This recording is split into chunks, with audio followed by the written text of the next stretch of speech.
پچھلی ویڈیو میں زلیخا کے حضرت یوسف علیہ السلام کو اپنے فریب میں کرنے کی کوشش کا واقعہ بتایا گیا تھا۔ اب اس کے بعد عزیز مصر یعنی مصر کے بادشاہ کی بیوی زلیخا کی یہ بات کہ وہ بادشاہ کی بیوی ہو کر اپنے غلام پر عاشق ہو گئی، اس کی چرچا شہر بھر میں ہونے لگی۔ درباریوں اور سرداروں کی عورتیں زلیخا کو اکثر تانا مارنے لگی کہ زلیخا ایک غلام پر عاشق ہے جبکہ وہ بادشاہ کی بیوی ہے۔ زلیخا نے ان ساری باتوں کو سنا اور اپنی صفائی کو پیش کرنا چاہا تو اس نے شہر بھر کی عورتوں کو اپنے محل میں ایک دعوت پر بلایا اور دعوت میں ایسی چیزوں کو رکھا گیا جو چاقو سے کاٹ کر کھائی جاتی تھی۔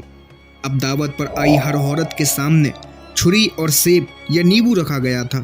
اور زلیخا نے حضرت یوسف علیہ السلام کو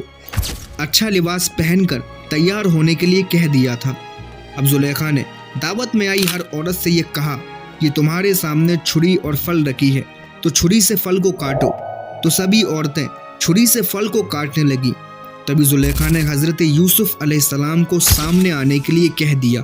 اب یوسف علیہ السلام جیسے ہی سامنے آئے تو ان عورتوں نے جب یوسف علیہ السلام کو دیکھا اور ان کا حسن و جمال دیکھ کر انہیں غلام نہیں بلکہ کوئی بزرگ سمجھنے لگی کہ کوئی بزرگ فرشتہ ان کے سامنے آ گیا ہو، اور وہ عورتیں انہیں دیکھ کر اتنی بے سود ہو گئیں کہ پھل کو کاٹتے کاٹتے کب ان کی انگلیاں کٹ گئیں۔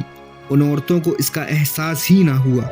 اور ان کی زبانوں سے یہ نکلا کہ حاشا للہ یعنی اللہ کی پناہ، یہ انسان ہرگز نہیں، یہ تو کوئی بزرگ فرشتہ ہے۔ اس کے بعد زلیخا نے ان عورتوں سے یہ کہا کہ یہی ہے جس کے بارے میں تم مجھے تانا دیا کرتی تھی، اب تم خود ہی اتنی بے خبر ہو گئی کہ اپنی انگلیاں تک کاٹ لیں اور تمہیں احساس ہی نہ ہوا۔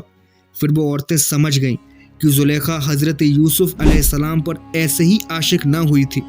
زلیخا نے یہ کہا کہ یہ میرا غلام اگر میری فرما برداری کرتا ہے تو ٹھیک ہے، ورنہ میں اسے قید میں ڈلوا دوں گی جو اس کے لیے بے عزتی کا سبب بنے گا۔ اب ان عورتوں نے حضرت یوسف علیہ السلام سے یہ کہا کہ تم اپنی مالکن یعنی زلیخا کی فرما برداری کرو، نہیں تو وہ تمہیں قید کروا دے گی۔ لیکن یوسف علیہ السلام نے سختی سے انکار کر دیا اور یہ دعا کی کہ اے میرے پروردگار، جس بات کے لیے یہ عورتیں مجھے کہہ رہی ہیں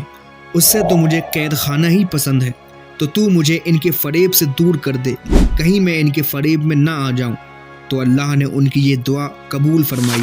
حضرت یوسف علیہ السلام اور زلیخا کی جو چرچائیں شہر بھر میں ہونے لگی تھی کہ بادشاہ کی بیوی اپنے غلام پر عاشق ہے، اس کی خبر بادشاہ کو جب لگی تو اس نے اپنے خاندان کی عزت اور عیب کو چھپانے کے لیے حضرت یوسف علیہ السلام کے بے قصور ہوتے ہوئے بھی اس نے ان کو قید میں ڈلوا دیا تاکہ لوگوں میں یہ پھیلی چرچا اور باتیں ختم ہو جائیں اور معاملہ دب جائے۔ اس کا مقصد بھی یہی تھا کہ لوگ یہ خیال کریں کہ یوسف قصوروار ہیں، اس لیے انہیں قید میں ڈال دیا گیا ہے۔ لیکن اس میں بھی اللہ کی ایک حکمت موجود تھی کہ یوسف علیہ السلام ان عورتوں کے فریب سے بچے رہیں اور ان کی بے قصوری سب کے سامنے بھی آ جائے۔